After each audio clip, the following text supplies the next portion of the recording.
श्रीमद भागवत महापुराण स्कंद दुसरा अध्याय तिसरा। श्री गणेशाय नमः, श्री वासुदेवाय नमः, श्री स्वामी समर्थ। इच्छेनुसार विभिन्न देवतांची उपासना आणि भगवत भक्तीच्या महात्म्याचे निरूपण। श्री शुक म्हणाले, परीक्षिता, तू मला जे विचारले होतेस की मृत्यूसमयी बुद्धिमान मनुष्याने काय केले पाहिजे, त्याचे उत्तर मी तुला मागील अध्यायात दिले आहे। ब्रह्मतेजाची इच्छा करणाऱ्याने इंद्राची आणि संतान प्राप्तीची लालसा असेल त्याने प्रजापतीची उपासना करावी। ज्याला लक्ष्मी पाहिजे असेल त्याने दुर्गादेवीची, तेजाची इच्छा असणाऱ्याने अग्नीची, धन पाहिजे असेल त्याने वसूंची, आणि ज्या प्रभावशाली पुरुषाला वीरता पाहिजे असेल त्याने रुद्रांची उपासना केली पाहिजे। ज्याला पुष्कळ अन्नधान्याची इच्छा असेल त्याने अदितीची, स्वर्गकामना असणाऱ्याने अदितीपुत्रांची, राज्याची अभिलाषा असेल त्याने विश्वेदेवाची, आणि आपल्या प्रजेला अनुकूल ठेवण्याची इच्छा करणाऱ्याने साध्य देवांची आराधना केली पाहिजे। दीर्घायुष्याची इच्छा असणाऱ्याने पृथ्वीची आणि प्रतिष्ठा प्राप्त व्हावी अशी मनीषा असेल त्याने लोकमाता पृथ्वी आणि आकाशाची उपासना केली पाहिजे। सौंदर्याच्या इच्छुकांनी गंधर्वांची, पत्नीच्या प्राप्तीसाठी उर्वशी अप्सरेची, आणि सर्वांचा स्वामी होण्यासाठी ब्रह्मदेवाची आराधना केली पाहिजे। ज्याला यश प्राप्तीची इच्छा असेल त्याने यज्ञपुरुषाची, अपार संपत्तीची इच्छा असेल त्याने वरुणाची, विद्याप्राप्तीची आकांक्षा असणाऱ्याने भगवान शंकरांची, आणि पतीपत्नीमध्ये परस्पर प्रेम कायम ठेवण्यासाठी पार्वतीची उपासना केली पाहिजे। धर्माचरणात प्रगती होण्यासाठी भगवान विष्णूंची, वंशपरंपरेचे रक्षण होण्यासाठी पितरांची, पीडांपासून संरक्षण होण्यासाठी यक्षांची, आणि बलवान होण्यासाठी मरुद्गणांची आराधना केली पाहिजे। राज्यासाठी मन्वंतराचे अधिपती देवांना जादूटोणा करता येण्यासाठी निवृत्तीला, निरनिराळ्या उपभोगांसाठी चंद्राला, आणि निष्कामता प्राप्त करण्यासाठी परमपुरुष नारायणांना भजले पाहिजे।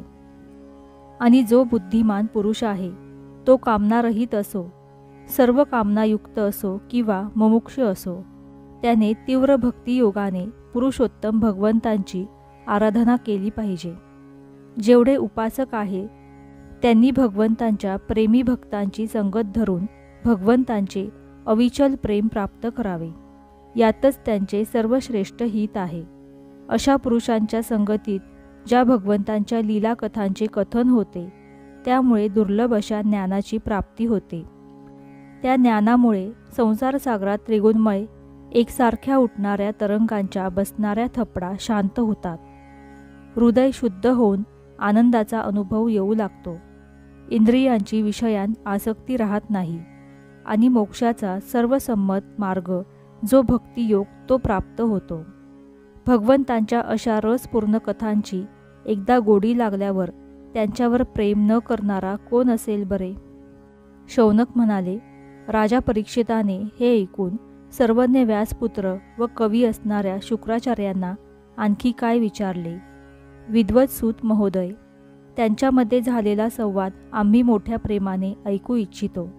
कृपा करून आपण तो आम्हाला ऐकवावा, कारण संतांच्या सभेत अशाच गोष्टी चालतात की ज्यांचे पर्यवसान भगवंतांच्या रसमय कथांमध्येच होते। पांडुवंशी महारथी राजा परीक्षित महान भगवत भक्त होता। लहानपणी खेळताना सुद्धा श्रीकृष्ण लीलेतच त्याला गोडी होती। भगवन्मय असलेले श्री शुक जन्मापासूनच भगवतपरायण आहेत। अशा संतांच्या समागमात भगवंतांच्या मंगलमय गुणांच्या दिव्य कथा होत असल्या पाहिजेत। भगवंतांच्या गुणांचे कीर्तन किंवा श्रवण यामध्ये ज्यांचा वेळ जातो त्या व्यतिरिक्त इतरांचे आयुष्य हा सूर्य उदयास्ताबरोबर हिरावून घेत असतो। वृक्ष जिवंत राहत नाहीत का? गावातील अन्य प्राणी मनुष्यांसारखे खात पीत किंवा मैथून करीत नाहीत काय? ज्यांच्या कानांनी भगवान श्रीकृष्णांची कथा कधी ऐकली नाही ती पशुतुल्य माणसे, पशु, कुत्रे, डुक्कर, उंट आणि गाढवे यांच्यासारखीच होत। जो मनुष्य भगवान श्रीकृष्णांची कथा कधी ऐकत नाही त्याचे कान म्हणजे बिळेच होत. जी जीभ भगवंतांच्या लीलांचे गायन करीत नाही ती बेडकाच्या जिभेप्रमाणे डराव करणारीच होत. जे मस्तक भगवंतांच्या चरणांवर नमत नाही ते रेशमी वस्त्रांनी वेष्टीत व मुकुट घातलेले असले तरी केवळ ओझेच होय.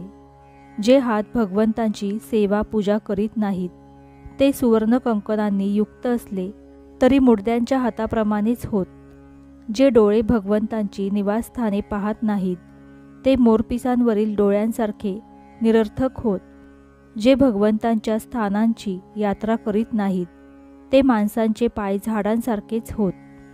ज्या मनुष्याने भगवतप्रेमी संतांच्या चरणांची धूळ मस्तकावर धारण केली नाही तो जिवंत असूनही मेल्यासारखाच होय. ज्या मनुष्याने भगवंतांच्या चरणांवर अर्पण केलेल्या तुलसीपत्राचा सुगंध घेतला नाही तो श्वास घेत असूनही श्वासरहित शवासारखाच होय. सूत महोदय, भगवंतांच्या मंगलमय नामाचे श्रवण कीर्तन केल्यावरही ज्याचे हृदय विरघळून जात नाही ते हृदय नसून लोखंडच होय. ज्यावेळी हृदय विरघळते त्यावेळी डोळ्यांतून अश्रुधारा वाहू लागतात आणि शरीरावर रोमांच उत्पन्न होतात. सूत महोदय, आपण आमच्या मनाला आवडेल असे बोलता म्हणून भगवंतांचे परमभक्त आत्मविद्येत प्रवीण अशा श्री शुकदेवांनी परीक्षिताने सुंदर प्रश्न विचारल्यावर जे काही सांगितले ते आपण आम्हाला ऐकवा. अशा रीतीने स्कंद 2 अध्याय 3 समाप्त. श्री वासुदेवाय नमः. श्री स्वामी समर्थ.